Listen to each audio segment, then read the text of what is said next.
Good morning for AM 1340, 99.5 FM, WGRV. I'm Reid Seals, and I'm here with Greene County Mayor Kevin Morrison for our monthly interview. Good morning, Kevin. Good morning, Reid. So first thing, why is Sassafras Lane being removed from the official county road list? Well, Reid, we find a few of these roads all the time, nearly every year, where a landowner owns all of the property surrounding that particular road or lane. Most of them have been sort of spot maintained over the years. Most of them are in isolated places or incidents. But where the landowner owns all the adjoining property, he can petition first the Highway Committee and then the full County Commission. It takes two readings to remove the road from the official Greene County road list.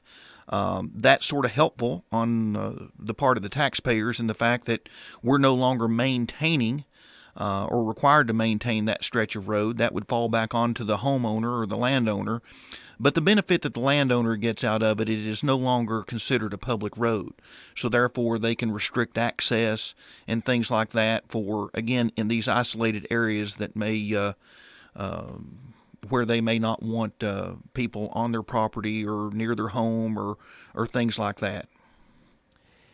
So will the mask mandate still be in place now that vaccinations are occurring?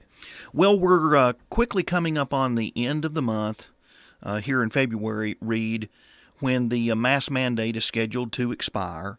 We are in consultation with the governor's office as well as our health authorities around the area. We have seen over the course of the last month or so very, very positive trends that indicate, for instance, that our mitigation efforts have paid off in spades. The hand washing, the social distancing, which is probably actually the most beneficial, and then mask wearing has definitely had an impact on reducing these trends, not just in Greene County but across the state as well. So I can't give you a definite answer right now as to where we will go from here. It certainly does look very positive. I'm one that I don't necessarily think that the government needs to continue to tell people what to do. We've got the vaccine that's being distributed now on a wide basis. We've got somewhere in the neighborhood of about 13 or 14% of the population vaccinated with the first dose. Those types of mitigation efforts are helping too to continue those trends. Despite the fact that we may let the mask mandate expire, if the current trends continue, we would still encourage mask wearing, much as would be if your mother said to cover your mouth and your nose when you sneeze.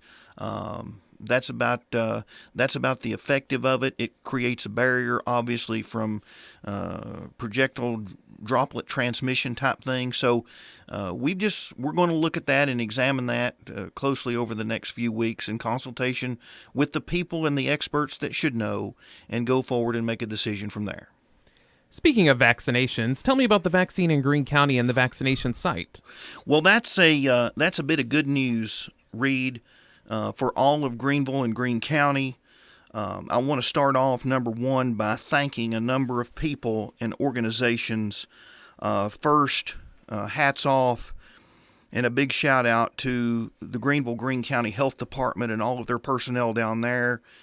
Kathy Osborne, the director, has done an exceptional job in running the site and getting the site set up, and then distributing the vaccine on a rather organized basis here in Greene County.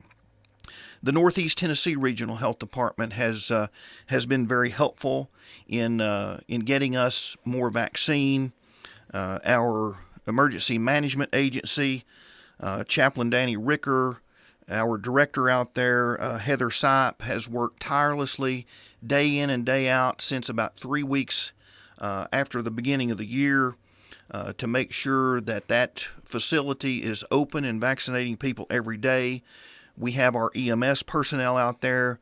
The Greene County Sheriff's Office has been very, very supportive, as is Tusculum Police Department and the Greenville PD for security, the traffic control, Green Valley Security and Maintenance has gone out of their way to get whatever we need to make that facility run as smooth as possible. They're out there helping us direct traffic every day. I've worked out there nearly every day for the last 2 or 3 weeks since we've been receiving much more vaccine, as you and the listeners probably know. Shortly after Christmas, it seemed as if that Greenville and Greene County wasn't receiving their equitable share of vaccine.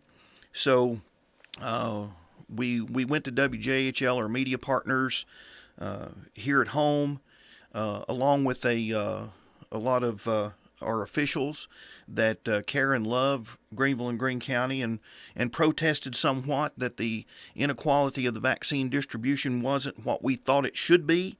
That people were going other places or having to go other places when we can perform that service right here if we just received an equitable share of the vaccine. So since our protest, that's been resolved now. We've been vaccinating somewhere between about 350 to 800 per day, first and second doses out there.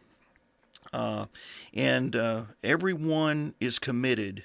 And I want every Greenville and Greene County to know that there's no mission more critical, none more critical. And I've been involved in missions that have been very, very important throughout my life and career. But there's nothing more important than the mission of getting people vaccinated. And we're going to do whatever it takes. We're going to, as the old saying goes, lift any bale and put in any extra hour that we have to get people vaccinated. And if that involves me putting on golf shoes and jumping up and down on somebody's desk to get our fair share of the vaccine, then that's what we're going to do, because this is the way out of this long, dark tunnel. If we want to get back to school, if we want to get back to church, if we want to get back to family gatherings and social activities and different things, and away from masks and get back together again and return to some type of recognized normal, then the vaccine's the way to do it. And we've received great reports from the vaccine as far as tolerability and effectiveness, and I think the positive trends that you see around the community have been bolstered by the vaccine in a good part, and we need to keep that going. And as long as the vaccine keeps flowing our way, then we're going to keep vaccinating people out there. But there's a lot of great people.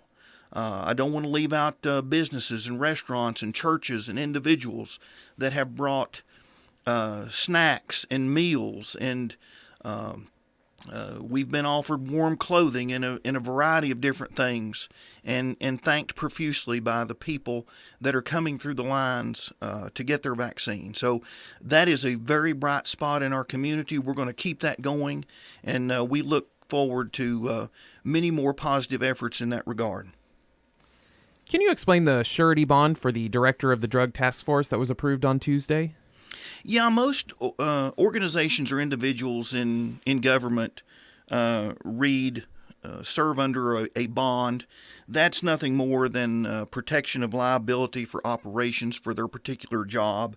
It's not a license to do whatever without consequence or contrary to the law, but it is, again, insurance-like protection for the people operating in those different divisions or departments to execute their duties. So we all have to do that. There's a bond for me and other officials in government, just like there is the Drug Task Force, and we just renewed that. So that's a thing that comes along generally annually.